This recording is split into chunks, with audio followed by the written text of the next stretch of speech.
ឃើញផ្លូវបាយខ្វាត់កាត់តាមភូមិស្ថាជិះទៅមិនបា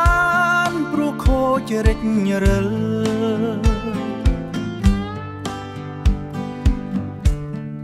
ជុងហុកធំតូចដូចបាយខុនដិតធ្វើឲ្យរអិលពីបាតធ្វើដំណើរ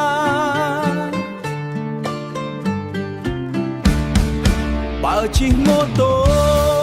ត្រូវបត់ត្រូវវារេខ្លួនផ្អៀងផ្អមក្រឡងសងខា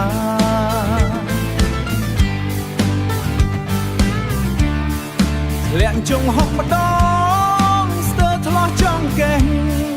ប្រឹងទប់ទប់ទល់ស្ទើរខូចយានជំនាញ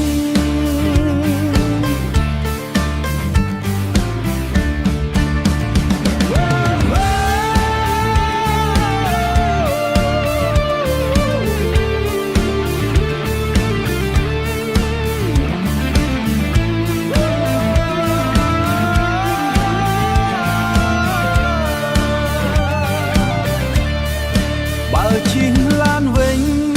ក្រវីក្រវត្តក្បាលបោកនឹងទ្វាក្លែងក្លងឆ្វេងស្ដាំ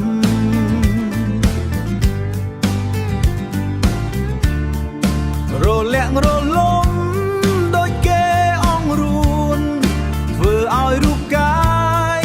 ហត់នឿយខ្លាំងណាស់